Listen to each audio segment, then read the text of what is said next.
Congressman Ro Khanna joins us now. Congressman, you've gotten some pushback from some progressives about those comments, and you stated on your own Substack yesterday that you did not say Democrats should invite Musk into a position of power in the party. Can you clarify what you did mean? Well, I appreciate your very fair summary of what I said. Look, I have been one of the loudest critics of what Elon Musk did. What he did with USA, dismantling it, was unconscionable, led to deaths of kids in Africa. What he did in dismantling NIH, the Veterans Affairs Department, without constitutional authority, was unconscionable. I voted just 2 days ago to subpoena him. He's texted me in the past that my career is over, given that I've stood up to him. But what I've said is that now that he is turning his fire against this bill, which is going to take insurance away from 13 million people, now that he's speaking his mind about the blanket tariffs that tech leaders have had concerns about but have bit their tongue, that he's speaking out about the problems of revocation of the clean energy tax credit, and I'm sure he's opposed to the blanket ban on international students, of which he was one, that we should have a dialogue and make sure that we're encouraging him to speak out against that awful agenda, and so other tech leaders follow. Well, but to be clear, he has spoken out against the so-called big, beautiful bill, not because his heart is breaking for the 13 million people who would stand to become uninsured. He's speaking out against it, presumably, well, he says it's about the deficit, which maybe would imply even bigger cuts to the safety net. But it seems like his real motivation has to do with how it affects him personally. Does that play any role in amplifying his voice? Well, I think the reason he's speaking out, at least on face value from his tweets, is most because of the deficit. We have a deficit, as you know well, because you're very well studied in economics, of about 7% of GDP. This would explode the deficits to 8.6% of GDP. Historically, over the last 50 years, we've never, on average, had deficits more than 4% of GDP. President Biden's plans were to bring the deficit down to under 4% if he had been reelected. This is exploding it, and you've got Jamie Dimon and Ray Dalio warning that this is going to cause havoc in the bond market. And I think Elon Musk sincerely believes it. And by the way, it's deficit spending for no productive end, no infrastructure, no child care, simply to give tax breaks to the billionaires. Now, I chaired Bernie Sanders' campaign. I'm for Medicare for all. Obviously, I detest any of the Medicaid cuts. But if we can have a voice who worked for Donald Trump, pointing out the economic chaos that Trump's agenda is causing, pointing out finally to business leaders that Democrats are far better at fiscal responsibility and economic management and economic growth because we don't put blanket tariffs or explode deficits, I think that's helpful. So let me play for you, if I can, Congressman, a soundbite that you said when you were you've been on the Fighting Oligarchy tour. So let me play for you something you said back in April with Bernie Sanders and Alexandria Ocasio-Cortez. Take a listen. Bernie Sanders warned us. In 2016, he warned us about the unholy alliance of wealth and power. But the Democratic leadership rejected him. Then, in 2020, he warned us again about money in politics. But the establishment, they betrayed him. Now, for a third time, he's warning us about billionaires taking over our democracy. And guess what? Guess what? This time, Democrats in America are finally listening.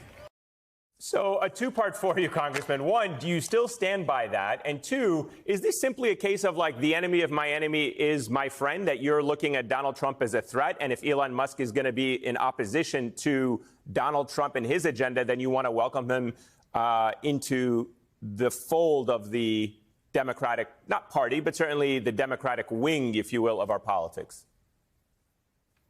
Yes, I stand by every word. I was very proud to co-chair Bernie Sanders' campaign. I didn't realize when you speak at a rally, it sounds so loud on television. Maybe I could have delivered it better. But other than that, I stand by the words. But my point on there was that Elon Musk spent $250 million on a super PAC to get Donald Trump elected. That's what Bernie Sanders calls the oligarchy. That's what I call the unholy alliance of wealth and power. I've never taken a dollar from Elon Musk. I've known him 15 years. He blurred my first book, but I've never taken any money from him. I have a bill with Summer Lee to ban super PACs. I'm not saying let's go ask Elon Musk to be funding Democratic campaigns. In fact, Donald Trump and J.D. Vance are the ones who are threatening him. I mean, Donald Trump threatened him. If you fund a Democratic campaign, that he's going to come after him. But what I'm just saying is engage in a dialogue where he's articulating positions that we agree with to amplify those. And by the way, he turned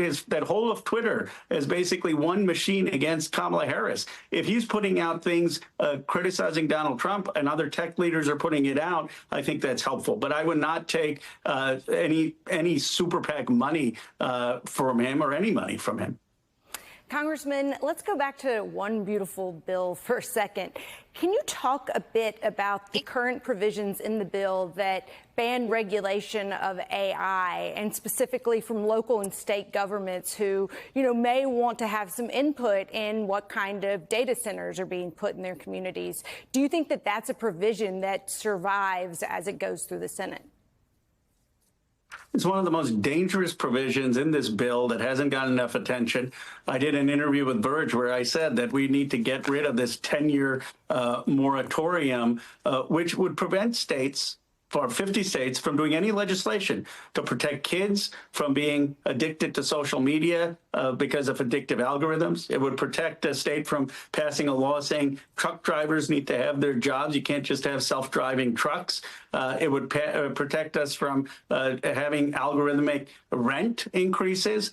And so it is. Marjorie Taylor Greene was so flabbergasted by this. She said she wouldn't have voted for the bill if it was in there. Unfortunately, the Republicans now still have the legislation in there. They're saying that you're not going to get broadband funding if you don't accept a moratorium, threatening states with funding to expand broadband unless they accept this. And it's terrible. I've had my phone blown up with tech leaders upset at me that have spoken out about this, but this is a total handout. I mean, we can't have unregulated AI for 10 years. And for one final point on this, if you don't have the states legislating, then you're not going to put pressure on the federal government to legislate. The way you get the federal government is you get a quilt of state regulations, and then it forces the federal government to act. And we still haven't passed social media legislation. So the ability of Congress to regulate tech is pretty abysmal.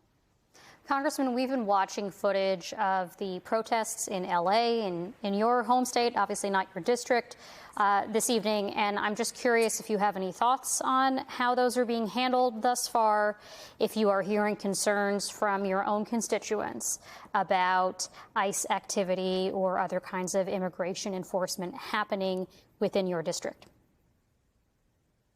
Well, people are afraid. I mean, I have a lot of people who are immigrants in the district. But here's what I had a town hall right before this hit, and one gentleman said he's gone to some of these protests, and what would I tell him? Because he's engaged in peaceful protests, but he's afraid of being arrested. And people like him are afraid of being arrested. There's a school teacher. I mean, you had a lot of people there who are simply there to protest. Now, whether you agree or disagree with what ICE is doing, certainly we can all agree that people in this country should have the right to have peaceful protests. And from the reports I have heard and from some of what my colleagues have shared, there are peaceful protesters who have been arrested or harassed. And that's not America. I mean, this is the last time I want to lecture from the Republican Party about free speech, because they're not respecting the free speech of peaceful protesters.